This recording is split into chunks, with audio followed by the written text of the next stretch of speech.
Hey guys, welcome to my channel. আমি মহারাজ। আর এখন আমরা কথা বলবো হচ্ছে ভাই, সাউথ ইন্ডিয়ার সব থেকে বড় মাস অ্যাকশন ডিরেক্টর ইন বরবাদ। ভাই, এটা তো দারুণ আপডেট পাওয়া গেছে, আর আইএমডিবির পক্ষ থেকে পাওয়া গেছে।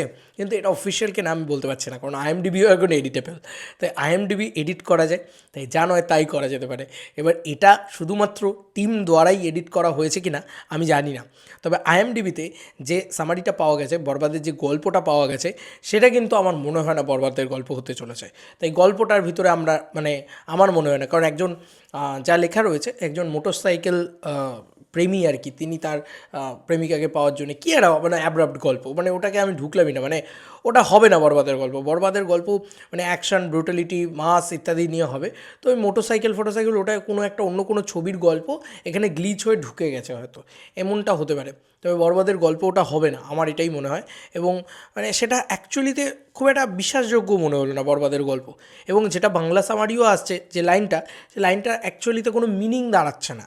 ঠিক আছে, তো আমরা চলে আসি বরবাদ, আইএমডিবি লিখে দিই, তাহলেই পেয়ে যাব আমরা যে বরবাদ আইএমডিবিতে চলে এসছে অলরেডি।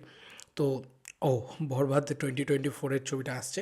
তো বরবাদ শাকিব খান, আইএমডিবি লিখে দিই, তাহলেই আমরা পেয়ে যাব। কারণ ওটা শাকিব খান নামটাই কাফি আছে। এই যে বরবাদ 2025 চলে এসছে, ছবি টবি দিয়েই চলে এসছে, একদম পুরো আইএমডিবিতে ঢুকে পড়েছি আমরা। এবার কী কী লেখা রয়েছে এখানে সেগুলো নিয়ে আমরা একটুখানি দেখি। এই যে একজন মোটরসাইকেল এনথুজিয়াজম, এই জিনিসটা দেওয়া হয়েছে, যে একদম যাচ্ছে তাই ব্যাপার। এটার অ্যাকচুয়ালি সে তার ইয়ে করার জন্য ফান্ডিং খোঁজে। ঠিক আছে, ড্রিম বাইকের জন্যে, ড্রিম বাইক, তাহলে পিছনে রোলস রয়েস লাগানো হয়েছে কেন? আমার মনে হয় না এরকম কোনো গল্প হতে চলেছে। এটা একটা গ্যাংস্টার ড্রামাই হবে, অ্যাকশন ছবি হবে।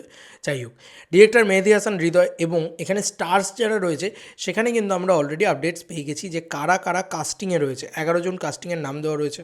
আবারও বলছি যে এটা কিন্তু এডিটেবল সাইট, তাই পুরোপুরি আমরা ভরসা করতে পারি না।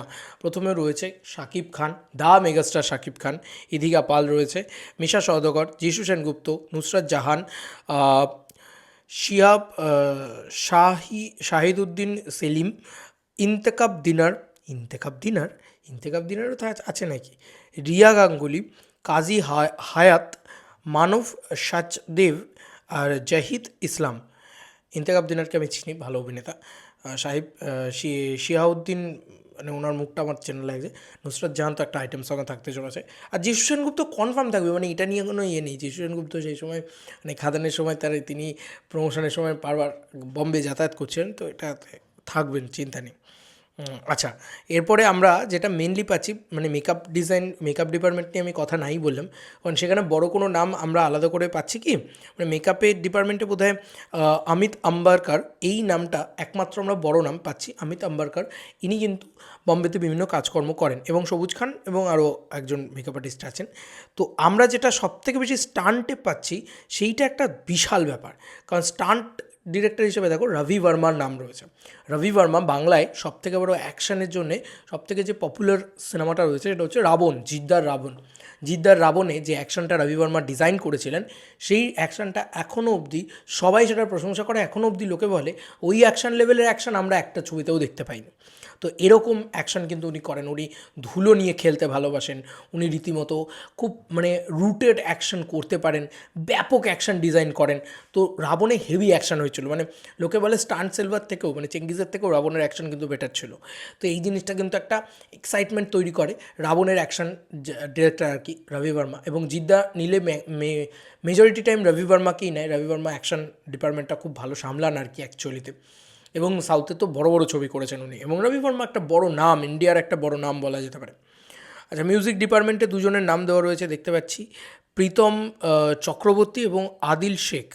আচ্ছা, আদিল শেখ করেছেন কোরিওগ্রাফি, আর প্রীতম চক্রবর্তী মিউজিক। প্রীতম চক্রবর্তী অ্যান্ড +2 লেখা রয়েছে, তো আমি জানি না এটা কতটা সত্যি হবে, কতটা ইয়ে হবে। প্রীতম চক্রবর্তী আমি বুঝতে পারছি না কে। এবং আচ্ছা, মেকআপ ডিজাইনার, প্রোডাকশন ডিজাইন জেনে আমাদের কী হবে ভাই? প্রোডাকশন ডিজাইন আমরা জানতে চাই না। বিবেক প্রকাশ মৌরিয়া এই জিনিসটা, এবং প্রডিউস বাই 3জন প্রডিউসার। আচ্ছা, মানে কো প্রডিউসার ইত্যাদি এরকম নাম টাম দেওয়া হয়েছে, তোমরা একটু দেখে নিও। এই হচ্ছে মূলত ব্যাপার। তো অনেকগুলো আপডেট কিন্তু আমরা বরবাদ রিলেটেড অফিসিয়ালি পাবো, অফিসিয়ালি বলা উচিত কিনা জানি না, তবে আইএমডিবি থেকে আমরা এই আপডেটগুলো পেয়েছি। তো এটা একটা মারাত্মক জায়গা আর কি বলা যেতে পারে। সবথেকে বড় কথা মানে রবি বর্মাকে অ্যাকশন ডিরেক্টর হিসেবে পাচ্ছি আমরা, এইটা আমরা সত্যি ধরতে পারি, কারণ অ্যাকশন ছবি তো, এবং ইন্ডিয়াতে এসে শ্যুট হয়েছে, তো এটা কোথাও গিয়ে আমরা সত্যি ধরতেই পারি যে হ্যাঁ মানে পুরোটাই তো ইন্ডিয়াতে শুটিং। তো এরকম একটা পরিস্থিতিতে হেভি হেভি ব্যাপার হবে, মানে এটা যেটা পেয়েছি এটা বেশ ভালো। মানে রবি বর্মার অ্যাকশন মানে একটা ভয়ঙ্কর লেভেলের অ্যাকশনই তোমরা দেখতে চলেছো, এটা আমি তোমাদেরকে বলছি, কারণ যারা বাংলাদেশ থেকে দেখছো, কারণ বাংলাদেশ একটা মানে এটা এত উন্নত মানের অ্যাকশন তোমরা হয়তো দেখোনি। মানে তুফানেও কি অ্যাকশন ডিরেক্টর কে ছিলেন, সেরকম নামি কোনো অ্যাকশন ডিরেক্টর ছিলেন আমার মনে পড়ছে না, বাট এটা কিন্তু নেক্সট লেভেলের অ্যাকশন হবে, কারণ রবি বর্মা মারাত্মক অ্যাকশন, মানে ও অ্যাকশানের জন্যই বিখ্যাত আর কি। এবং যিশু সেনগুপ্ত রয়েছে, এটা তো আমরা দেখতেই পাচ্ছি। যিশু সেনগুপ্ত থাকবে, দেখে নিও টিজার বা ইত্যাদিতে পেয়ে যাবে তোমরা যিশু সেনগুপ্তকে, বা লুকিয়েও রাখতে পারেন তারা, যেটাই তারা করবেন সেটা দায়িত্ব নিয়েই করবেন এবং ভালোভাবেই করবেন আমার মনে হয়। এবং দেখা যাক কী হয়, এটা নিয়ে বেশ এক্সাইটেড লাগছে, কারণ আইএমডিবিতে অনেক কিছু বেরিয়েছে অ্যাকচুয়ালিতে, তবে গল্প যেটা বেরিয়েছে সেটা আমার মনে হয় না সেটা ঠিকঠাক গল্প। তোমাদের কার কী মতামত এন্টায়ার ভিডিওটাকে নিয়ে জানিও কমেন্ট সেকশনে।